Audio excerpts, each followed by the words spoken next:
à sentir le signe qui suit.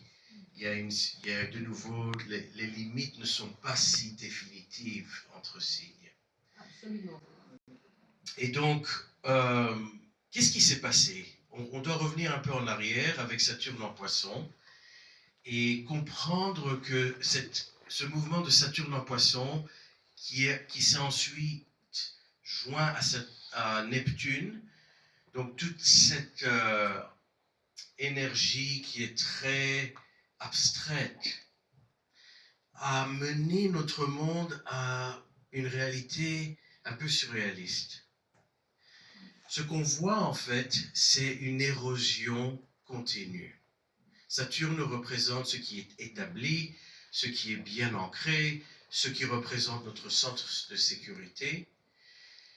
Et Neptune, c'est en fait l'océan qui consume le rocher petit à petit. Et ça consume, et on croit que le rocher reste toujours bien fort, alors qu'en fait, au fil du temps, il commence à s'écrouler. Et on voit que toutes les institutions, tout ce qui nous a tenus au point de vue de notre civilisation, de ce qu'on attend de nos dirigeants, est en cette érosion continue depuis que Saturne est rentré dans le signe du Poisson. Et ce que je veux démontrer aujourd'hui, c'est essayer de comprendre le rôle de Saturne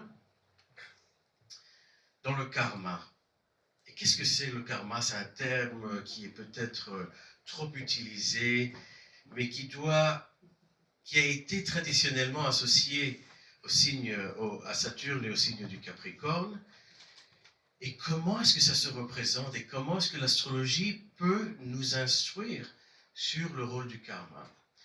Alors, à ce point de vue-là, on regarde Saturne et Jupiter comme les deux plus grandes planètes du système solaire. Et ces deux plus grandes planètes sont des planètes qu'on appelle les planètes sociales. Ce qui veut dire que ce sont des planètes qui mènent à notre gestion de société. Et comment est-ce qu'on gère notre société? Qu'est-ce que c'est que notre société? C'est en fait une définition du bien et du mal. Les autorités, nos parents, qui nous disent il faut faire ça, on ne peut pas faire ça. Si tu fais ça, tu vas en prison. Ou alors tu seras puni d'une façon ou d'une autre. Donc Jupiter et Saturne représentent nos codes d'éthique et de morale.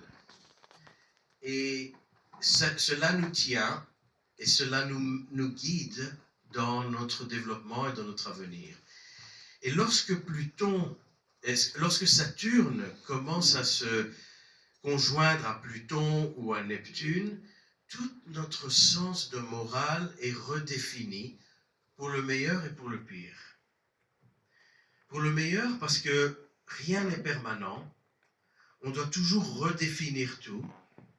Mais pour le pire, c'est que il peut arriver qu'on redéfinit tout, mais on n'arrive pas à remplacer ce qu'on a détruit par quelque chose de mieux. On a vu ça par exemple en Libye, où on a éliminé un dirigeant dictateur qui était terrible, mais en éliminant le dictateur, on n'a pas remplacé par une démocratie ou par un meilleur monde.